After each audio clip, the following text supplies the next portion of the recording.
Hello students, last video में हमने discuss किया था electric field E and electric potential V at the axial point of an electric dipole. ये आपका एक इलेक्ट्रिक डाइपोल है। इलेक्ट्रिक डाइपोल क्या होता है? दो चार्जेस का अरेंजमेंट होता है जिनका मैग्नीट्यूड सेम होता है बट उनकी पोलैरिटी क्या होती है? डिफरेंट होती है। देखिए आपका दोनों चार्ज एक -q एक +q है, इनका मैग्नीट्यूड सेम है बट इनकी पोलैरिटी डिफरेंट है और इनके बीच की डिस्टेंस कितनी है? 2l है। ठीक है, तो इसमें हमने फर्स्ट केस लिया था कि अगर हम इस डाइपोल के एक्सिस पर कोई पॉइंट लेते हैं तो उस पॉइंट पर इलेक्ट्रिक फील्ड की इंटेंसिटी और इलेक्ट्रिक पोटेंशियल V कितना होगा। इसका डेरिवेशन हमने लास्ट वीडियो में किया था और हमारी वैल्यू आई थी electric field E = 1/4πε0 2p/r³ and electric potential V = 1/4πε0 p/r²। यहाँ पे P क्या है? यहाँ पे P इलेक्ट्रिक डाइपोल का डाइपोल मोमेंट है जिसकी वैल्यू होती है Q × 2l। Q मैग्नीट्यूड मतलब चार्ज का into distance between the charges 2l। ठीक है, इसमें ये हमने फर्स्ट केस ये हमने कंप्लीट कर दिया है एक्सियल पॉइंट एंड इस वीडियो में हमने हमारा सेकंड केस देखना है इक्वेटोरियल पॉइंट। तो देखिए इक्वेटोरियल पॉइंट पे मीन्स से आपका ये डाइपोल है। ठीक है, डाइपोल है और डाइपोल का सेंटर O है। ठीक है, डाइपोल की लेंथ कितनी है? आपकी 2l है और डाइपोल के सेंटर O से R डिस्टेंस पर देखिए सेंटर O से R डिस्टेंस पर कोई पॉइंट P लिया है इस डाइपोल के इक्वेटोरियल पर। डाइपोल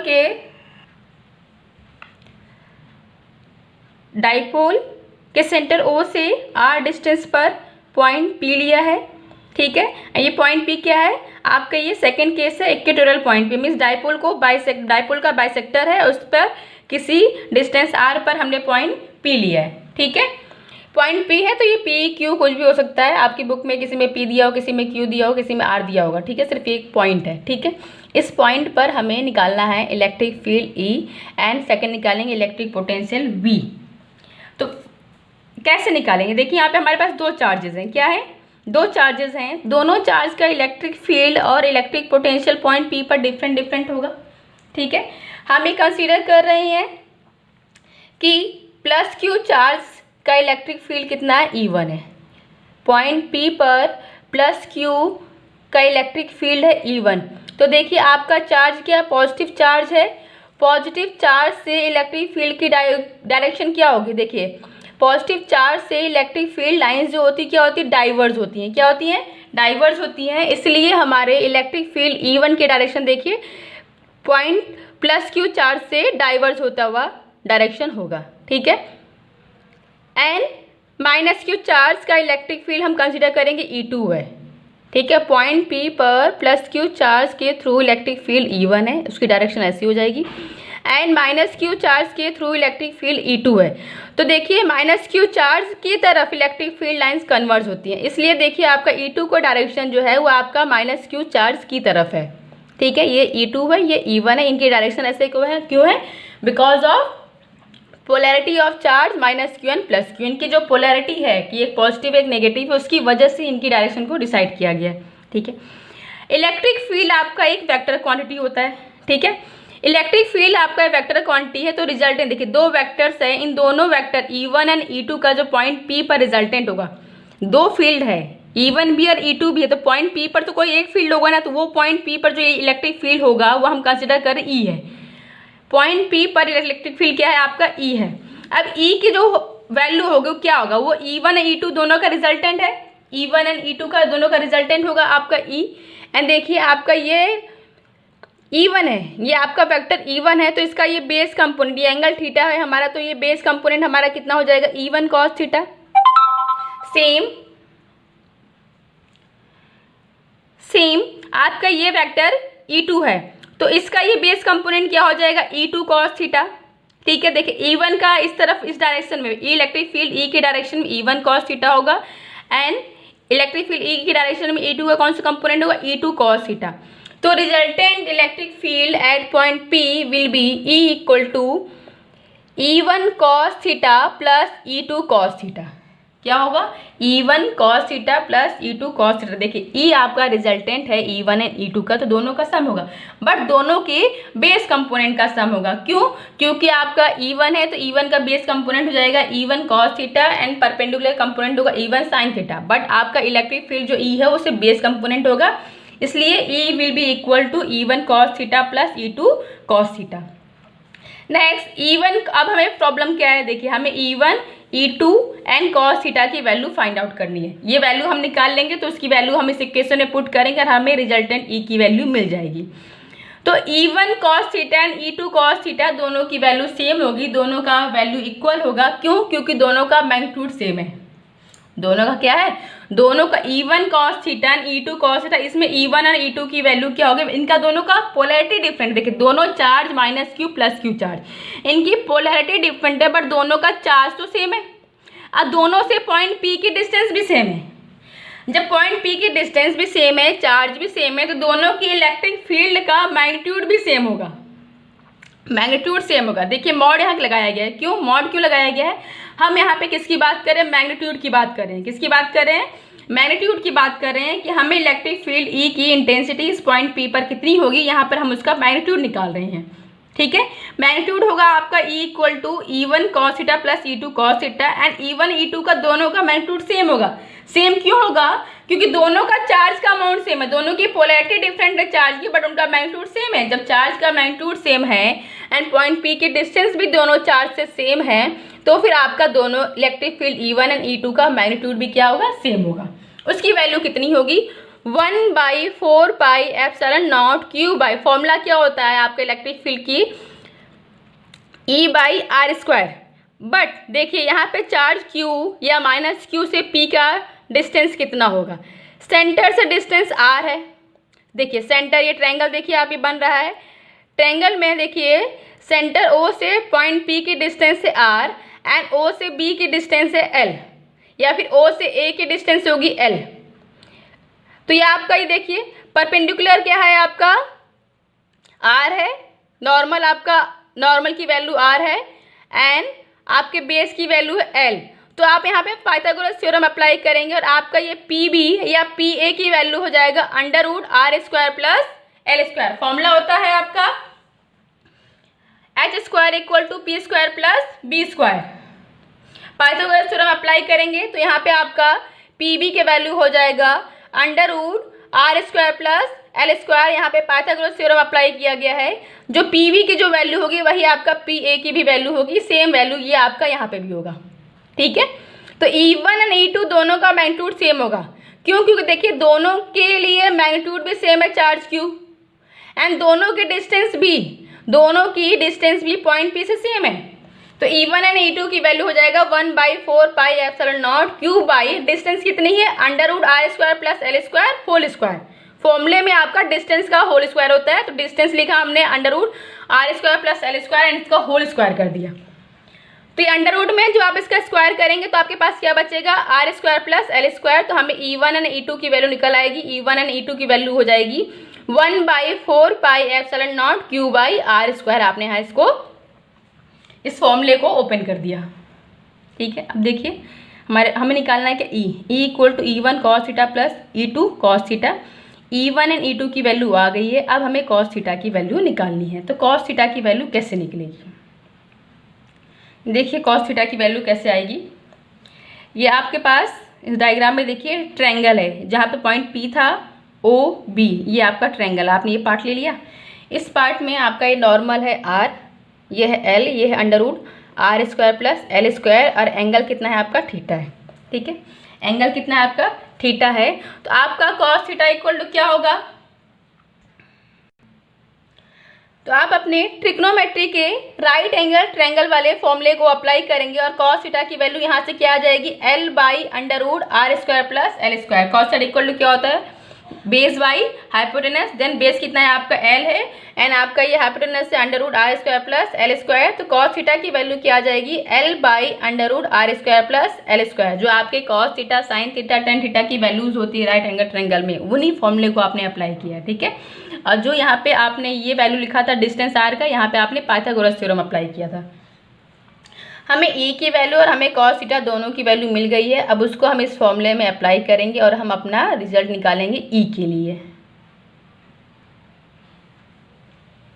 देखिए ये फॉर्मूला था E equal to E one cos theta plus E two cos theta. तो यहाँ से ई की वैल्यू क्या हो जाएगी, दोनों की वैल्यू सेम होगी तो आप प्लस कर देंगे, दोनों की वैल्यू आ जाएगी आपकी 2e1 कॉस थीटा ऐड करने के बाद। ठीक है, दोनों का मैग्नीट्यूड सेम है तो इसलिए दोनों का वैल्यू भी सेम है, तो आप इनको 2e1 कॉस थीटा कर सकते हैं। अब इसमें आप e1 और कॉस थीटा की वैल्यू यहाँ से पुट कर देंगे। ठीक है, तो 2 इंटू आप e1 की वैल्यू पुट कीजिए। ये हमने e1 की वैल्यू यहाँ से यहाँ पुट कर दिया है। e1 की वैल्यू हो जाएगी यहाँ पे 1/4 पाई एप्सिलॉन नॉट। देखिए बीच में एप्सिलॉन नॉट मिसिंग है। यहाँ से e1 की वैल्यू हो जाएगी 2 into 1/4 pi epsilon not Q/r² plus L²। यहाँ से ये e1 की वैल्यू पुट करा है। ठीक है, फिर यहाँ से इस फॉर्मूले से यहाँ पे कॉस थीटा की वैल्यू देखिए, यहाँ से कॉस थीटा की जो वैल्यू निकाला है L/√r² प्लस L², उस वैल्यू को हमने यहाँ पुट कर दिया। ठीक है, अब हमने इसे सिंप्लीफाई करना है।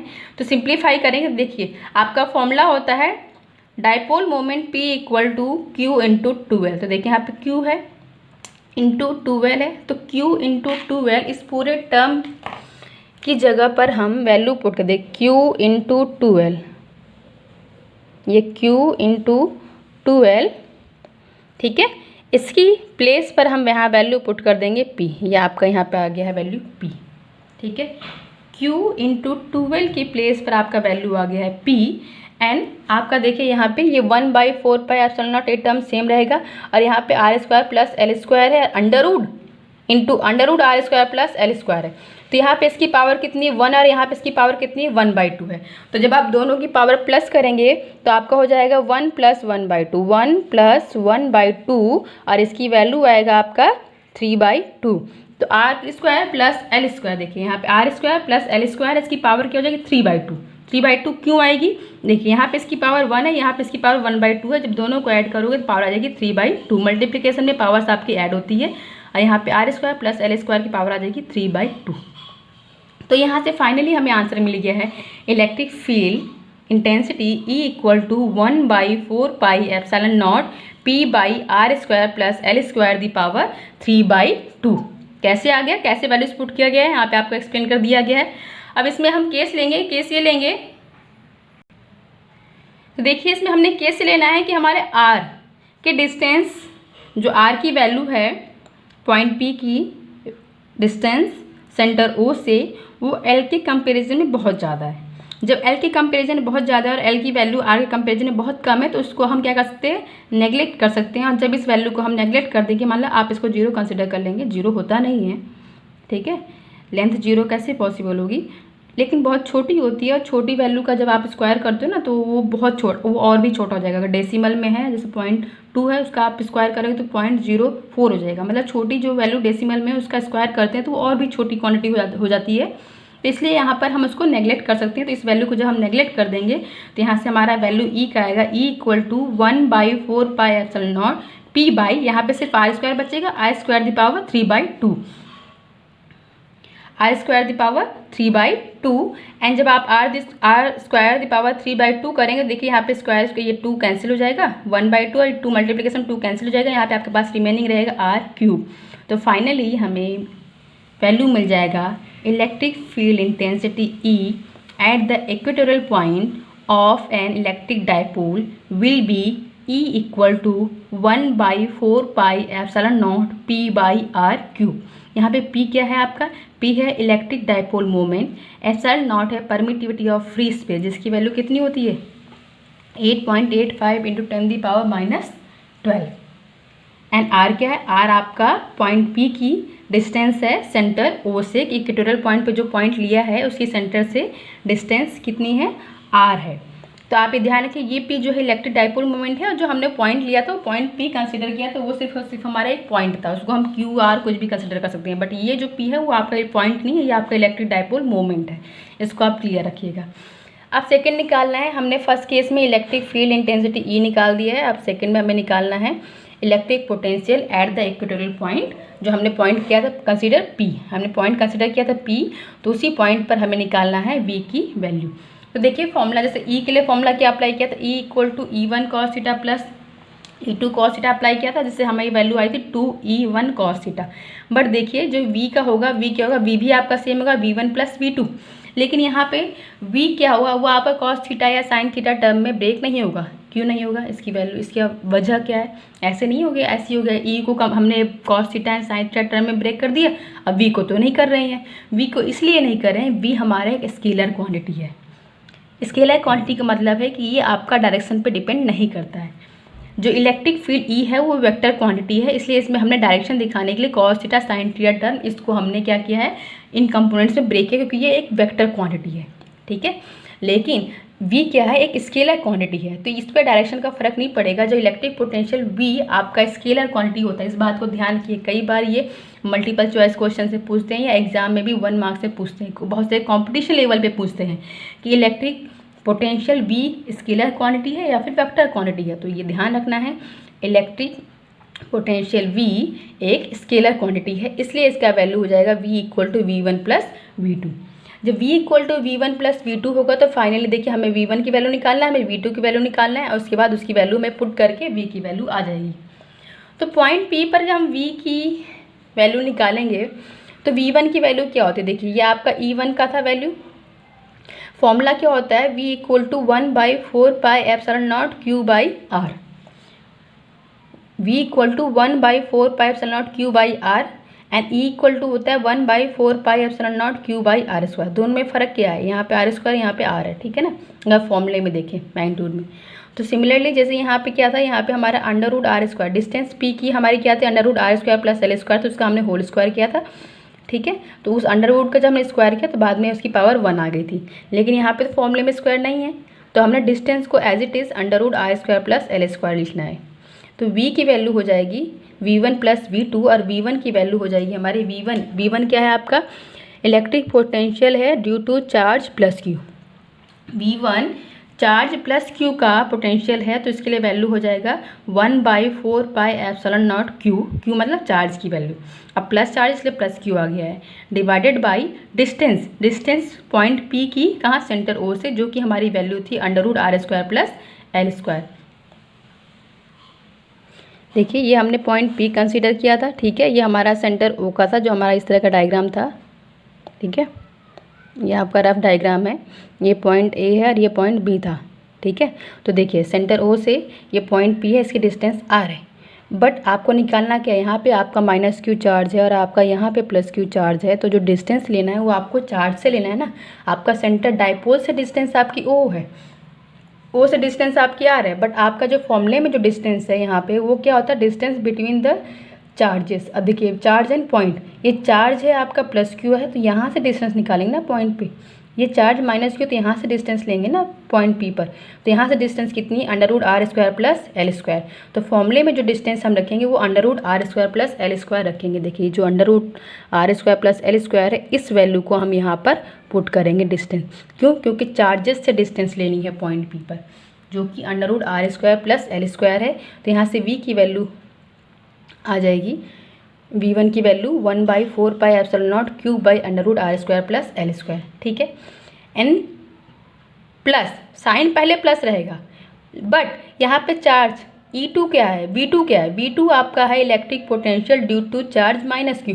तो यहाँ पे जब आप चार्ज का वैल्यू लेंगे तो चार्ज यहाँ पे +Q नहीं -Q लिखा जाएगा, तो इसलिए ये माइनस, यहाँ पहले फॉर्मूले में प्लस है, बट ये -Q चार्ज के थ्रू पोटेंशियल है, तो इस वजह से ये माइनस यहाँ पे इसके साथ आ जाएगा, -1/4πε0 Q/ चार्ज कितना था, चार्ज आपका -Q है, तो -Q का माइनस हमने यहाँ पे लिख दिया, -Q/√R² प्लस L²। डिस्टेंस कितनी है, √R² प्लस L²।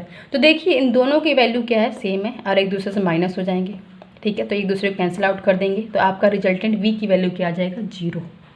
V की वैल्यू कितना आएगा, 0। मीन्स इलेक्ट्रिक डायपोल के इक्वेटोरियल पॉइंट पर इलेक्ट्रिक पोटेंशियल V की वैल्यू 0 होती है।